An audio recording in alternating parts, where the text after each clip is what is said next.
the St. Louis Blues find themselves pretty firmly in the chase for a Western Conference wildcard spot. They've been hot lately. They have battled back into this chase. It looks like it'll be a hotly contested chase for the remainder of the season, with four teams total being in the picture pretty solidly. So, in the case of the Blues, who are the most important players for them in this race? Who could make or break this team's playoff hopes? Today, Alec and I are going to rank the players that we think are the biggest X factors for the Blues down the stretch. All that and more on today's episode of Note News.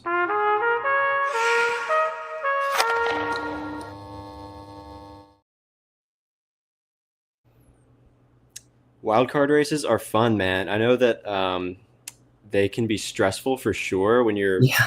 when there's this many teams in it, but I think there's something fun, to the idea of not just paying attention to your team's performance, but also all the other teams that are in it. See, tracking wins and losses for them. Like, it is stressful and there's a lot to pay attention to, but I don't know. There's just something fun and exciting about it to me.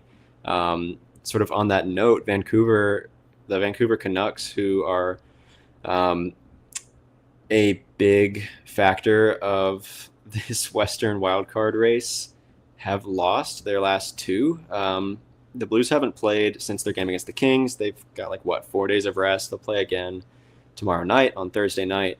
And in that time, the Canucks lost to the Stars and then lost to the Canadiens.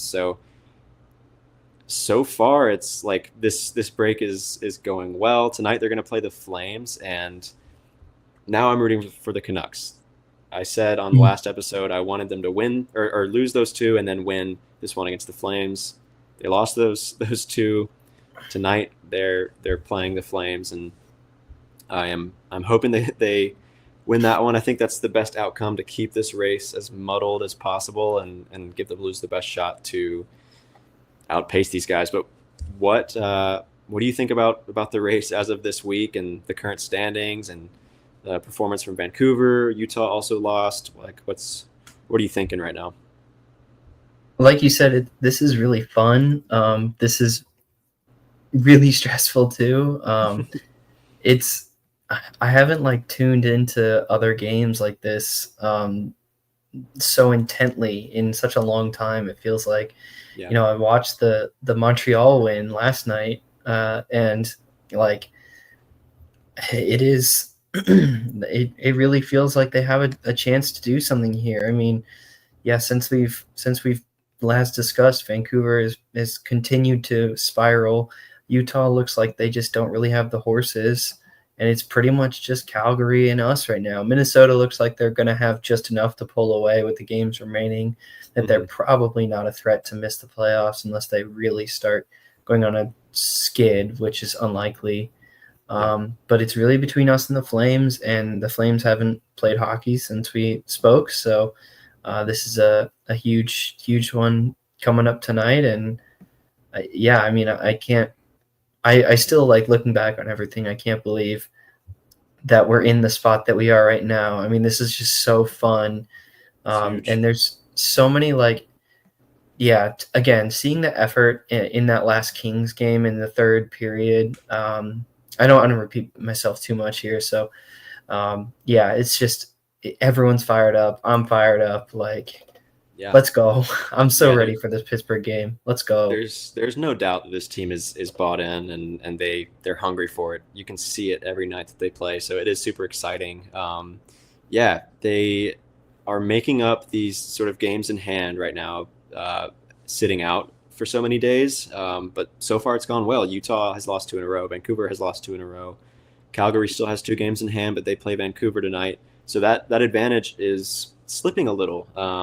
It's not entirely gone. We still need it to sort of bounce our way a little bit, but so far it's going well.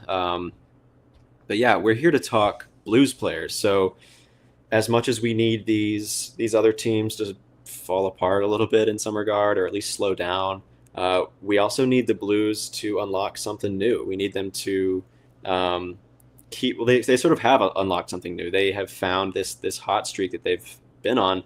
Um, we need them to keep it up, right? We need them to They in their last 10, they are 7-1-2. I think they have 17 games remaining. We need them to come away with 2 points in most of those games. So today we're going to talk about the players that we think are most critical to that effort. We're going to rank sort of just our top 6 today.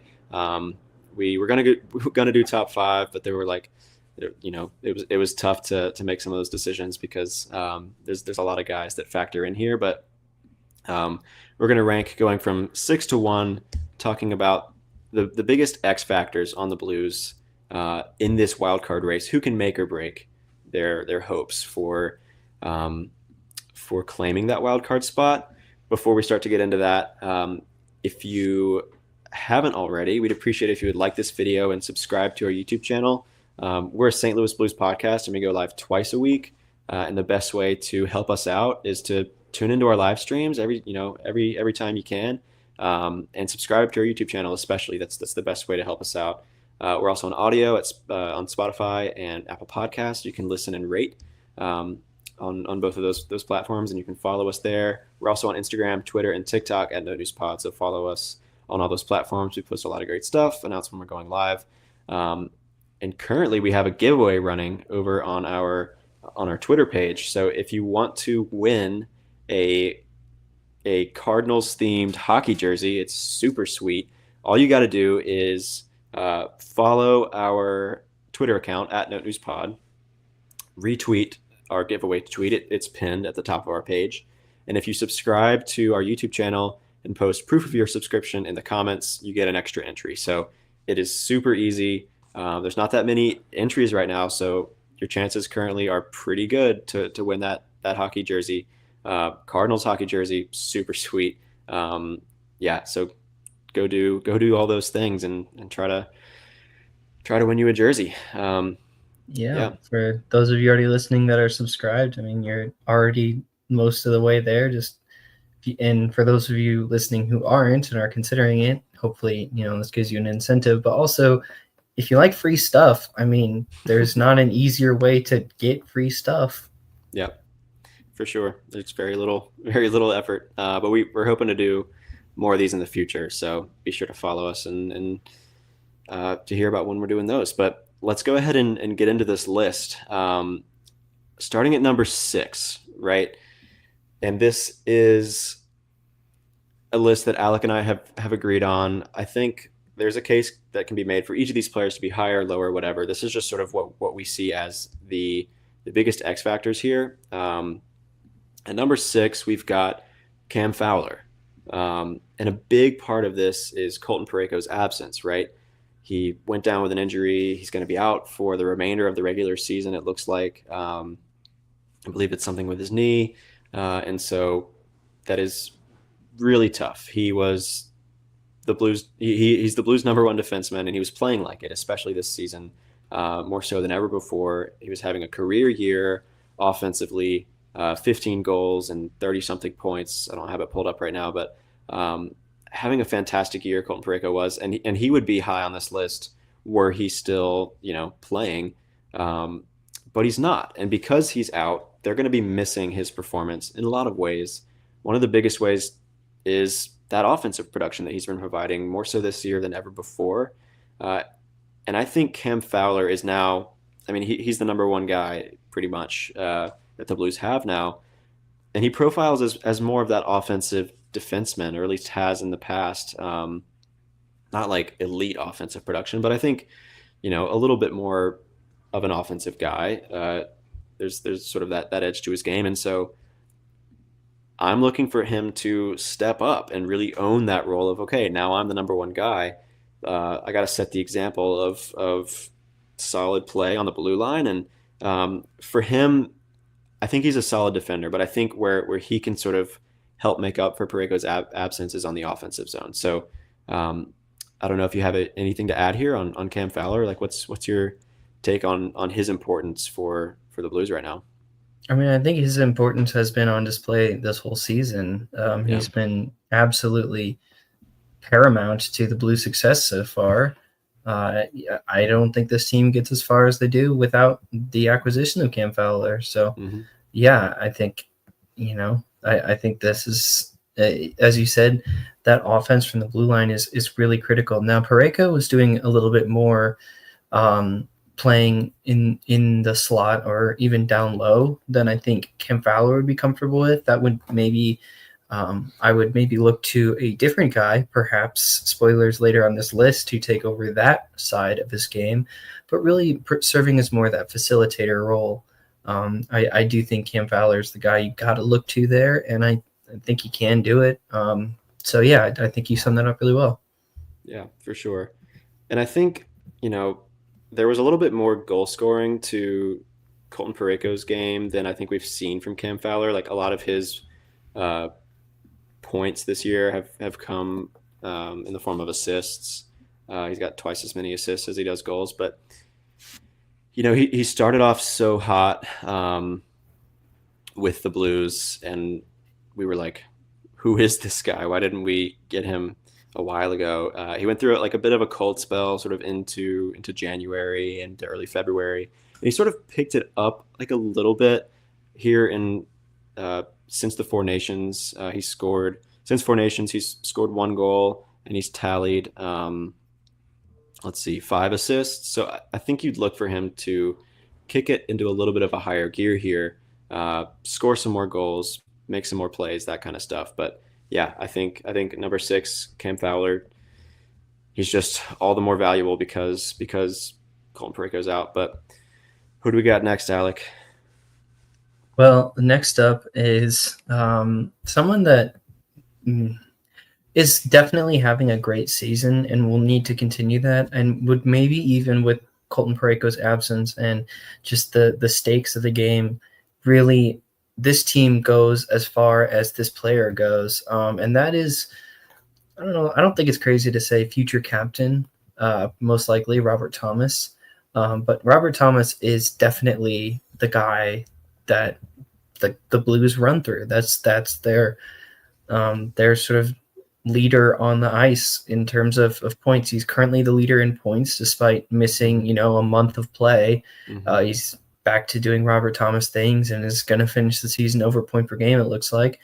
But, there was that really tough stretch of games where Thomas and Buchnevich too, but Thomas was a big part of that, was that he wasn't elevating the play of another good player like Pavel Buchnevich.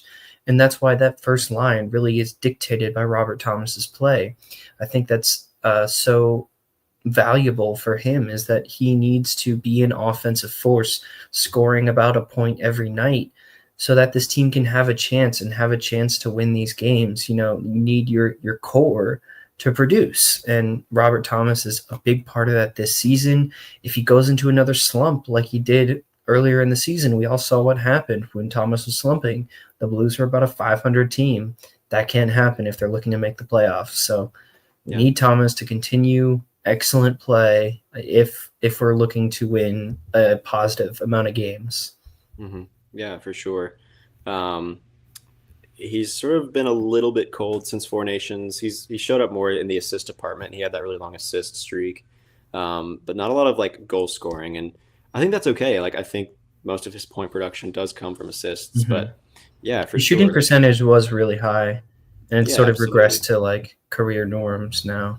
Yeah, the thing that I'm looking for from Robert Thomas, like sort of like you broke down, like he is the engine on that top line. Like when he is on the ice, the offense runs through him.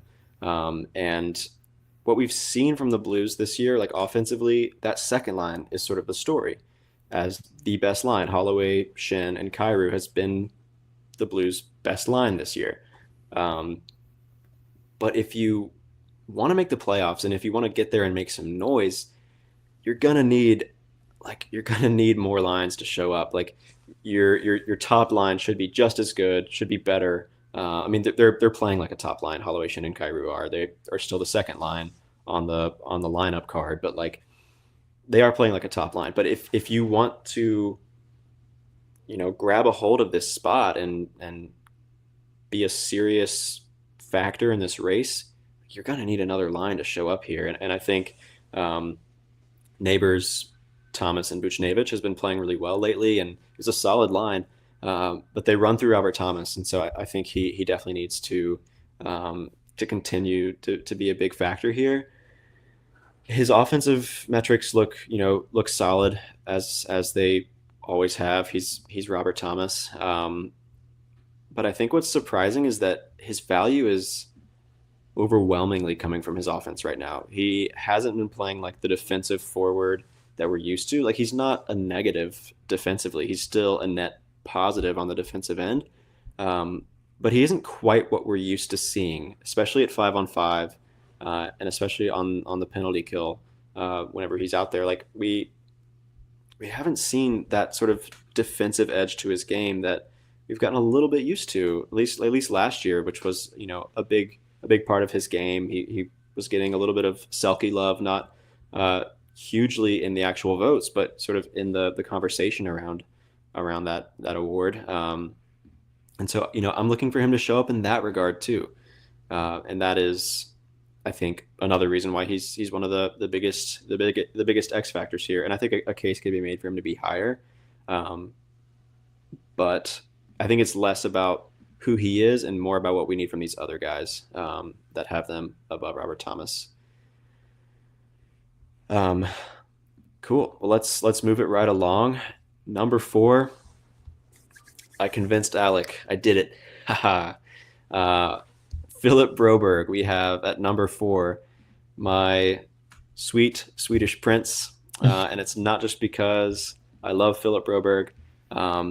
It's because in the same way that Fowler is so important offensively because of Pareko's absence, Broberg is even more important on the defensive side without Parayko. Without Colton Parayko, Philip Broberg is, in my mind, like the undisputed like number 1 defensive defenseman now. He looks so good defensively this year. He has been, I think, easily the Blues' best player defensively. In the same way that Robert Thomas's value is coming like almost entirely from his offense, Philip Broberg's value is almost entirely his defense. Like, and we've gotten a little bit of offensive production from him here and there. He's, again, not a negative offensively, but on the defensive zone, he looks so good. Like with his skates, with his body, with his stick, like all aspects of that, he just looks so solid. He's so responsible. I just love watching him play defense. I think defense is one of my favorite, favorite aspects of sports. It's what I love to watch. It's why baseball is so fun. It's why we've been, why I feel spoiled to be a Cardinals fan in recent years, getting to watch Yachty and Nolan Arenado play baseball, and now Mason Wynn. Like, it's so exciting. I just am so excited by good defense, and that's probably mostly why I love Philip Broberg. But I just love watching him like erase plays that the opponent is making, and he just closes gaps and stops plays, and it's just so fun to watch. And so bringing it back to sort of why he's so important here, like I said, without Colton Parayko, his defensive value is even more important. Like, you just need him to keep this up, because the other guys that you have here, they're not terrible defensively, but they're nowhere near as good as he is. Colton Parayko was looking like pretty solid on both ends, very valuable in the defensive end. Cam Fowler isn't quite as good a defender here. Justin Falk's okay. He's not bad. But then, you look a little bit further down the list, and it's just, they're not awful, but there's no one that stands out defensively in the same way that Philip Broberg does. And so, like, if his defense, God forbid, and I'm going to knock on wood here real quick, doesn't show up down the stretch, then that's going to be really tough. And with him being such a big aspect of their blue line, like, you just need him to keep this up and maybe even take on a bigger role. Like, if he's asked to play top line minutes, you need him to own that. And he struggled a little bit in those elevated minutes so far this season, but if he can find a home there and really own it, that's fantastic. And then any offensive production that he can find, like if he can start assisting more goals and even scoring more goals like we were seeing early in the season, that's just a bonus, and that makes him even more valuable. But I think his defense is so good and so critical for this team at this point that that's why he's so important here. But what are your thoughts on Broberg? I actually think I do agree that his defense is excellent. He's so good at positioning his body Mm-hmm. specifically. Like he's just such a smart skater. He's not necessarily a burner. Like he does have nice speed for a defenseman, but his zone hockey IQ is just unbelievably good. Yes. Definitely such a valuable part of what makes him such an excellent player. But I actually really like his offensive upside too. Now he's Sure. never going to be a goal scorer, and he's really never even going to be necessarily a play driver. But I think he can create enough, and I really think he can do what this team needs in terms of like putting together extended stretch of good play, like maintaining and establishing zone time. Philip Broberg's your guy. Even gaining the offensive zone, Philip Broberg can be your guy, and setting up a play for someone else to, have a chance to do something on. I think Broberg's really got it there too. As I said, I think I like his skating ability better, and again, I think that goes with that to me that goes with his him taking on or perhaps like making up for Pareko's absence as Mm-hmm. a threat. I think him and Fowler can sort of combine for Yeah. what Pareko had been. But yeah, I think you put a lot of it really well together. Yeah. Yeah. I think beyond just finding a replacement for Colton Parayko, we're probably gonna have to like Frankenstein his production together from a lot of different guys. But yeah, Broberg is key, and yeah, his skating is fantastic. If we can see more performances like what we got out of him against Washington, scoring 2 goals on 2 shots, like all right, like buckle up, here he comes. I will say when Philip Broberg and Jordan Kyrou are on the ice, and we get to watch both of them skate, that is a treat. That is so Because fun. you know who else is on the other wing of that Kyrie line? That's right, Dylan Holloway, Hmm. also really fun. So, anyways, Yes, yeah. for sure. All right, who do we got coming in at number 3 here? So next up, this is I think a big thing for going forward into the remainder of the regular season is that we can't, as you said, we sort of need points in just about every game. We can't be out of games early, and a big part of that is goaltending. And so for our third player, we're highlighting Joel Hofer, who might not even get a ton of starts down the stretch. It really seems like um, Bennington is going to be the guy, obviously, and is going to play the majority of the games, obviously. But that doesn't mean that Hofer is going to have no role. And it's a really big, it's a really big undertaking to be in a playoff race. And Joe Hofer hasn't had that experience yet. Now he's definitely shown up in some games, but recently has been sort of a uh, mixed like results, I would say. Sorry, I had a Yeah, brain fart there. And we really like can't be having any like, blow up starts like that Dallas game. Like every point at this point is going to matter. Battling for overtime as well as just wins outright. yeah, We really need the goaltending to lock it down. And Hofer is our number 3 player because he's starting less games, but he's still going to be taking about a third of the games remaining. That's going to be, in 20 games, that's going to be 7 games or so if I've done my math right. And that's like a key 14 points. That 14 points is almost certainly going to be the difference in between making and missing. So there's I don't think I have a ton of deep analysis here. Just the Blues cannot make the playoffs if their goaltending is not at minimum above average. Probably realistically more like top 10. yeah, yeah, for sure. I think yeah, that's well said. I mean, I think I made the point on our last episode, but once you if the Blues get into the playoffs, Joel Hofer's not going to be a big factor, right? It's going to be Jordan Bennington getting like the lion's share of starts in the playoffs. Maybe he starts on a back to back game or something like that. But Joel Hofer isn't going to get a huge look in the playoffs, and I don't think there's any issue with that. But I think his playoffs start now. Like Yeah, that's this true. is how he can contribute to what the Blues are trying to accomplish here, and that is showing up when he's called upon in a race where they need to get 2 points as much as possible.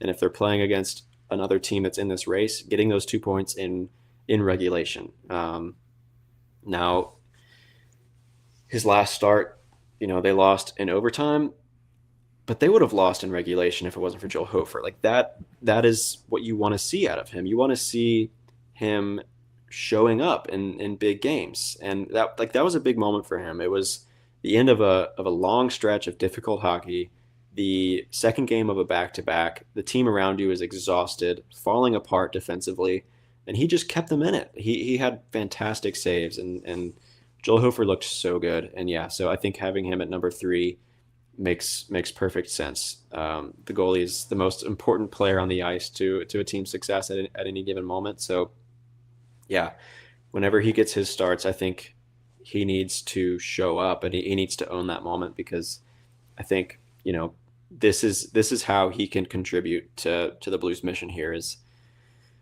performing like more like what we saw against LA. But yeah, and if he wants to earn himself a solid extension, which I think the Blues need to extend him, it's only going to help his case. So there's that motivation for him too.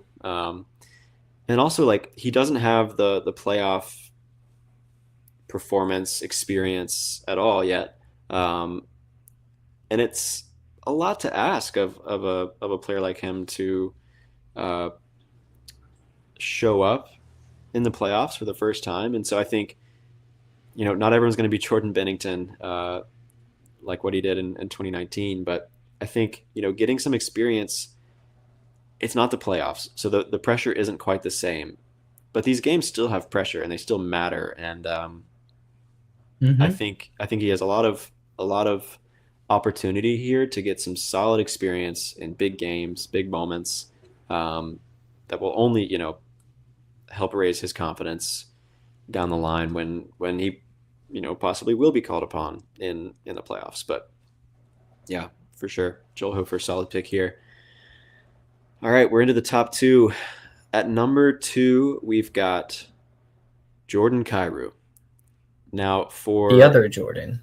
the other Jordan, so for a lot of this season, he has been the Blues' best forward, or best offensive player. Robert Thomas has kind of taken over here, and I think a case can be made that he still is, but like in terms of point production, Robert Thomas has passed him, but Jordan Kyrou is still you know probably the greatest offensive threat that is on this team. When it comes to like individual skill, he's 1 point behind Robert Thomas, but he's got seven more goals than Robert Thomas. He leads the team in goals with 24.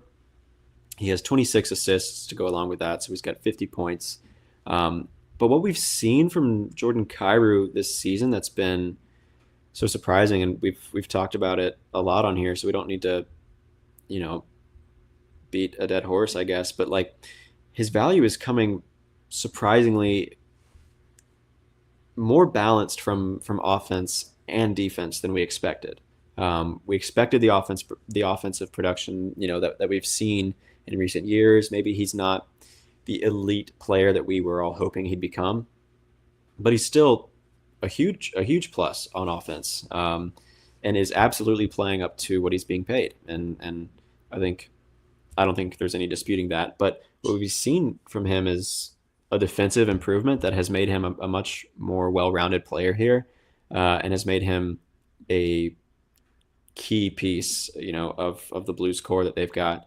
Um, he's a big piece of that Holloway Shin Kyrou line that's performing so well this year. Um,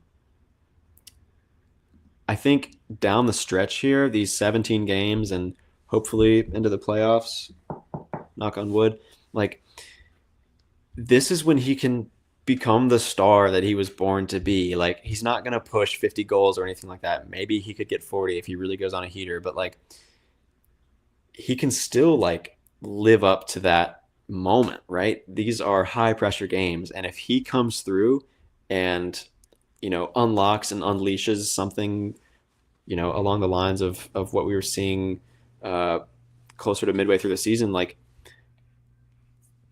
that could be huge here. If he can start scoring some more goals, he's been a little bit quiet lately, but if he can pick it back up and push 40, like that could just get the Blues in. I think if he especially is also able to show up in big moments, get big goals, get game winning goals, like he in my mind is more capable of that than almost any other players on almost any other player on this team. And so yeah, what are you looking out for when it comes to Jordan Kyrou and his value down the stretch here? Yeah, I mean, like you said, Kyrou has to be a key part of this team, and a key part of this team scoring goals, winning games. If he's going to approach 40, he would need definitely multiple multi-goal games, which is not out of the question. We've seen it this season. More realistically, what I'm looking for is probably end up somewhere around 35 goals, 70 points, and that is such a valuable asset for this team to have. I was just saying earlier, like I think has been the team's best skater. Forget forward. I think he's been the best skater. Yeah. Whenever Robert Thomas hasn't been playing, and when he has been, it's been arguable. So, like you said, that defense has really come along. The goal scoring has really come along. I mean, that opening, looking way back to opening night of the season when it was just the Blues playing in Seattle, and then later that night there was a Golden Knights game. But the hockey world was tuned into the first game of the season, and it was the St. Louis Blues, and Kyrou had a 2-goal game, and all the talk was Jordan Kyrou has always had the skill to be a 90-point player. Is this the season he finally puts it together? And probably won't hit 90, but is approaching a really high plateau. And also, I think a big thing for Kyrou is that, especially as he's gotten comfortable in the playoffs, he has been a producer. He has been a big part of what this team does in the postseason, going back to that 2022 run when they had a real chance at the Cup. Kyrou had 9 points in 12 games.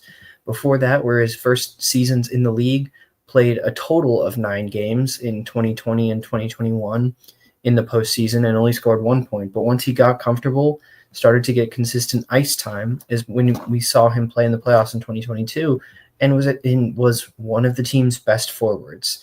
If this team is going to go, Jordan Kyrou has to be scoring goals, has to be an offensive threat. I should also note in those postseason stats, that was 7 goals and 2 assists. I think Kyrou's become more well-rounded, that we can expect more than only being a goal scorer. I actually really, really love how he's come to his own this season as a totally complete player. But yeah, he needs to start scoring goals and needs to be the guy that everyone points to in their preparation. That when other teams talk about playing the Blues, they're going to talk about Binnington, they're going to talk about Robert Thomas. Kyrou has to be on that list.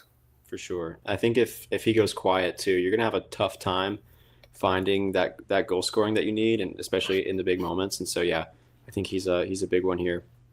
If you're watching live and have any thoughts on our rankings, let us know in the chat. If you're watching later, let us know in the comments what you think of our list so far. Just to recap to this point, we've got number 6, Cam Fowler, number 5, Robert Thomas, number 4, Philip Broberg, number 3, Joel Hofer, number 2, Jordan Kyrou. Before we reveal number 1, it's going to be a big shocker to everyone out there.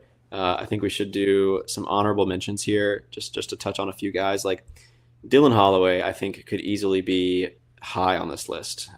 He has been competing, I would say, very, very tightly with Robert Thomas and Jordan Kyrou for best skater on this team. Like, don't count this guy out. Like, I think a case can be made for him that he is even more valuable in some regards than these guys. He's been a better defender this year. He's been amazing defensively, and that comes with a solid offensive performance as well. He's going to be in the mid 20s goal total by the end of the season. He'll crack 50 points. Maybe even 60 if he can go on a heater of sorts. But yeah, he's been huge for the Blues in a lot of big moments, playing difficult minutes, and he's been huge both ways. And so he's been a real big surprise, and pleasantly so. But yeah, he's one that I think deserves a mention here. But what about you? Who do you got? Well, speaking of amazing defensively, Zach Bolduc, a rookie standout, I Yep. think just has to continue his excellent play.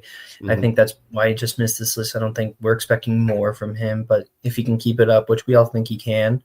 And then Braden Shen, also, just if he can keep up this career resurgence he's had, that's a necessary part of this team's core this season. Yeah. I also want to throw out Buchnevich, not because he's been like critical to what they've done so far, but if he can return to form, that would be huge for the Blues down the stretch. Like right when they need him most, if he can show us vintage Buchnevich, the guy that we thought we'd get this year, then that could be real big for the Blues. I'm also going to say Quinn Hughes. Quinn Hughes here is a big X factor when it comes to the Blues. If he cannot play another game this playoff season. hopes. Yeah, he's missed a few and they've been struggling, but I think he is expected to return tonight. So at least hopefully he'll help them beat Calgary. But like, there is no player in the entire league that changes his team's overall look than Quinn Hughes does. Like, the Vancouver Canucks with Quinn Hughes on the ice look really good, and they look so bad when he is off the ice. So if he can just play tonight and then miss the rest of the season, I'll be fine with that because they look pretty bad without him. I love Quinn That's Hughes, funny. but yeah. All right, coming in at number 1, drum roll, Alexei Toropchenko. Yeah. No, Alec, tell him who we got at number 1. I was actually going to make the same joke. Really? Yeah, so number 1 is the arguable face of this team for good or for bad. The Jordan who was always going to lead us to a postseason run if there ever was to be one. The netminder himself, the Iceman. I still think that's such a sick nickname, but Jordan Binnington. I mean, I don't even think there needs to be much analysis here. Just this team goes as far as Binnington goes. End of story. If Hofer has to take over in a significant role, things have gone off the rails. If Binnington can't put up over a 900 save percentage, this team doesn't deserve to make the playoffs anyway. And he definitely can, and he's shown an excellent stretch of play since then, since the Four Nations, I mean. And I absolutely think he's capable of it, and I almost expect it from him. But this team goes as far as Binnington goes because I've said it a million times, and I will say it for years and years to come. Give me playoff Binnington and a chance. And I think the Blues this season, if Binnington can carry them to the promised land, I think the rest of the league can understand why that phrase came into being. Yeah, for sure. That's if they somehow don't already. Yeah. Jordan Binnington, the calamity. I mean, Four Nations hopefully will have unlocked something in him. Like, he got to play in big games that matter and he showed up. And I think that can do wonders for his confidence down the stretch. And I mean, so far post Four Nations, he's looked good, right? I mean, I'm pulling up his game log here, but Outside of his relief appearance in Dallas, where the game was already out of hand and Yeah. they had a bunch of power plays and I believe an empty net or two, his save percentage is over 940. Yeah, That's for sure. stupid good. Real good. Yeah. Post Four Nations, look, I mean, a win against Colorado, only allowed 1 goal on 29 shots. That's amazing. A win against Seattle, 2 goals on 27 shots. Against the Kings, a win, 1 goal on 26 shots, then yeah, Dallas, they lost that game. That wasn't pretty. He gave up a little bit more. Well, let's see. The game against LA on March 5th, 2 goals on 23 shots. That's a 913 save percentage. Gave up a little bit more against Anaheim, 3 goals on 24 shots. That got away from the Blues late. But I think that's just as much on the defense in that one. Like, they just didn't have an answer. Anaheim was surging, and they luckily got away with the win in that one. But Hmm. um, yeah, I expect we'll see Jordan Bennington tomorrow night against Pittsburgh, and it's go time, right? It's And go time. I don't think he. I think he's deserved our confidence, right? Like Yeah. he's earned our confidence, and he deserves that. Like, I expect him to show up. Like, at this point, it's not just like we need him to. I'm like, that's who he is, and Yeah. that's what he has done before, and will do again. I assume before it's all said and done. And so, um, yeah, I think it is undisputed. He is the most important, the biggest X factor of all the Blues players down the stretch here. So, come on, Bennington, get her done. Hmm. Um, yeah, that's our list. Let's look ahead briefly here. So they're playing the Penguins tomorrow night. Um, that'll be a good way to sort of ease back into it. I think Penguins not having the best year right now.